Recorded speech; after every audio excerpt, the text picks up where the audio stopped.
మన ప్రభు అయిన యేసుక్రీస్తు నామములో షారోన్ గ్రూప్ వాట్సాప్ మినిస్ట్రీస్ తరపున మీ అందరికీ శుభములు తెలియజేయచ్చు ఉన్నాను. ప్రియ దైవజనమా, షారోన్ మన్నాలో భాగముగా ఈ దినం మరొక వాక్య భాగమును ధ్యానించుకుందాము. 90వ కీర్తన 12వ వచనము. మాకు జ్ఞాన హృదయము కలుగునట్లుగా చేయుము, మా దినములు లెక్కించుటకు మాకు నేర్పుము. చిన్న ప్రార్థన చేసుకుందాం. జ్ఞానాధారమైన మా ప్రియ పరలోకపు తండ్రి, మీ పరిశుద్ధ పాదములకు వందనములు. దేవా, గడిచిన కాలమంతా నీ కృపలో భద్రపరచి ఈ రీతిగా నీ వాక్కులు ధ్యానించుకున్నటకు సజీవ లెక్కలో మమ్మల్ని ఉంచిన విధానమును బట్టి మీకు వందనములు.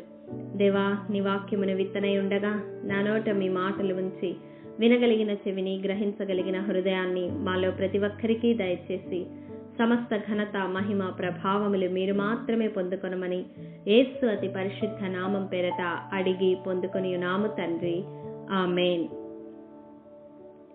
ప్రియ దైవజనమా, ఆదికాండం బైబిల్ స్టడీలో భాగముగా 23వ అధ్యాయమునకు మనము వచ్చి ఉన్నాము. శారా మరణ భూస్థాపనల కొరకు ఈ అధ్యాయము కేటాయించబడింది. శారా జీవిత ప్రారంభము బైబిల్లో లేదు, కానీ ఆమె ముగింపునకు పరిశుద్ధాత్మదేవుడు ఒక అధ్యాయమును వ్రాయించడం జరిగింది.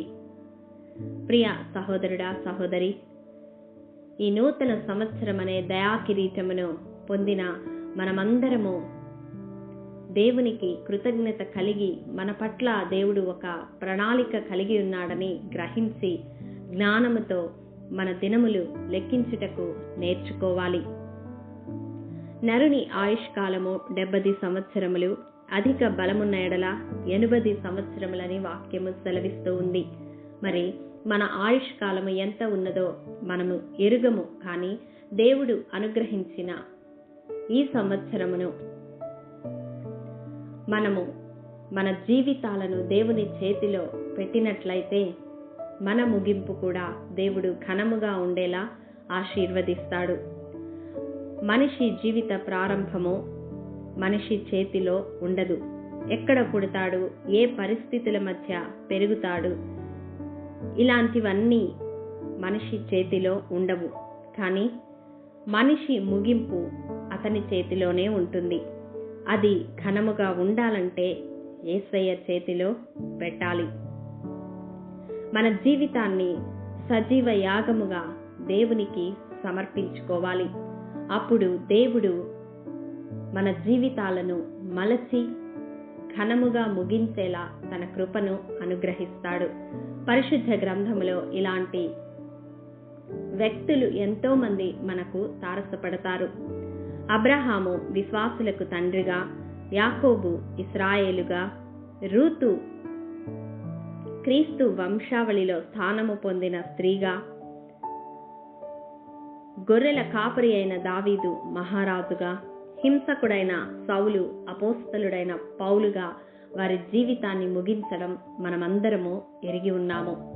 ఈ వాక్యము వింటున్న ప్రియ సహోదరుడా, సహోదరి, నీ జీవిత ప్రారంభము ఏ రీతిగా ఉన్నప్పటికీ నీ జీవితాన్ని యేసయ్య చేతిలో పెట్టడానికి ఈ దినం తీర్మానం తీసుకుంటే నీ జీవితాన్ని ఘనముగా ముగించేలాగా ఆ సర్వ సృష్టికర్త అయిన దేవుడు మలచగలడు. శూన్యములో సమస్తాన్ని సృష్టించిన దేవుడు నీ జీవితాన్ని కూడా అందముగా, ఘనముగా ముగించేలా మలచగలడు. మరి దేవుని చేతిలో నీ జీవితాన్ని పెట్టడానికి ఈ దినం ప్రభు నీ హృదయాన్ని సంధిస్తూ ఉండగా ఒక తీర్మానాన్ని తీసుకుంటావా? చిన్న ప్రార్థన చేసుకుందాం. ప్రేమ, నమ్మకము కలిగిన మా ప్రియ పరలోకపు తండ్రి, మీ పరిశుద్ధ పాదములకు వందనములు. దేవా, విత్తబడిన వాక్యమును ప్రతి హృదయములో నూరంతలుగా ఫలింపచేయండి. ఎవరైతే వారి ముగింపు ఘనముగా ఉండాలని నీ చేతిలో వారి జీవితాలను పెట్టడానికి తీర్మానము తీసుకుంటున్నారో అతి ప్రతి ఒక్క బిడ్డను మీరు జ్ఞాపకం చేసుకుని మీ కృపతో వారి జీవితాలను మలచి ఘనముగా ముగించే కృప అనుగ్రహించమని యేసు అతి పరిశుద్ధ నామం పేరట అడిగి పొందుకొని నాము తండ్రి, ఆమేన్.